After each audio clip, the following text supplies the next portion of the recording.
Okay, so this one's been out on the Switch for a while now, but I just wanted to quickly share my thoughts with you on Dinosaur Polo Club's Mini Motorways for the Nintendo Switch. Now, I'm a huge fan of city building games, be it older titles like SimCity 3000 or more contemporary takes on the genre like Cities Skylines. In fact, a quick look at my Steam profile will reveal that I've put in well over 600 hours into Paradox Interactive's City Sandbox, and that's kind of the problem. As much as I adore the genre, they are a massive time sink. So, as someone who no longer has the same luxury of time that I once enjoyed, responsibilities, taking what's great about those city builder games and distilling it down to its simplest form is a highly appealing prospect. And that's exactly what developer Dinosaur Polo Club have done here with Mini Motorways. See, the city builder at its heart is something of a tinkerer's dream. You make what feel like grand sweeping decisions, seeing what works, seeing what doesn't, and kind of editing and adapting on the fly. It's godlike editing in video game form.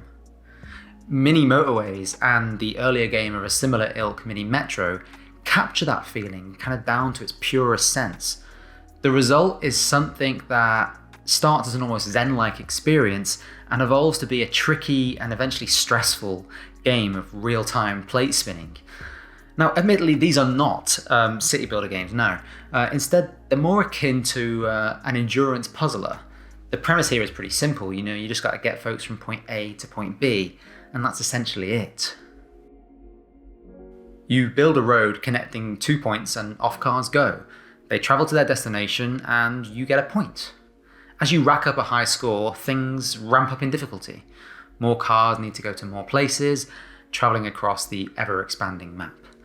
Now, unlike the city builder, where you tend to focus on creating an ideal new town, perfection quickly goes out of the window here. All in the pursuit of what is essentially a pure numbers game. You are chasing a high score. In this journey to achieving a new top score, you'll be granted only limited resources, and you'll soon find yourself having to make important decisions about where you place your roads. As time passes, you're granted a limited selection of new assets, be it a roundabout, bridge, or a motorway. And it's how you use these assets to improve the traffic flow around your city that's kind of key to success. Of course, the thing with Mini Motorways is that you will eventually always fail. The roads will become overloaded with traffic as the sprawling metropolis kind of grows, and at some point just adding another lane ain't gonna help. It's making the smart decisions to endure and gain a new high score that holds the kind of overall appeal. Make some poor choices in your last run, figured out how you do things differently, well, have another go and just see how you fare. This simplicity in gameplay is what makes the experience here a really appealing one.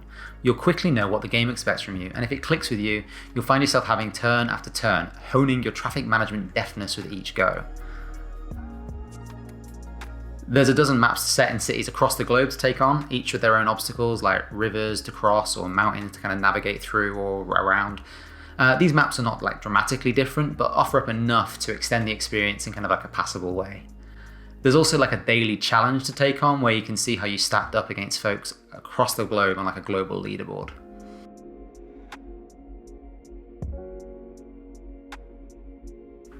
Overall, Mini Motorways is a straightforward offering, but one that's done with excellent care and polish. It looks clean, has well-considered sound design, the mechanics are easy to get to grips with, and it feels really solid. Playing handheld via the touchscreen is the way to go here. Now, this is a game built with touch in mind. It started on iOS, so although the controller inputs are perfectly serviceable, you'll be much more efficient playing directly with your finger on the screen.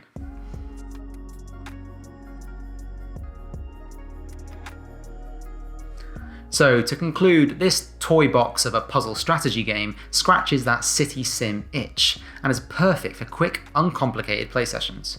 I adore the charm here and find myself often returning to Dinosaur Polo Club's efforts for just one more quick go.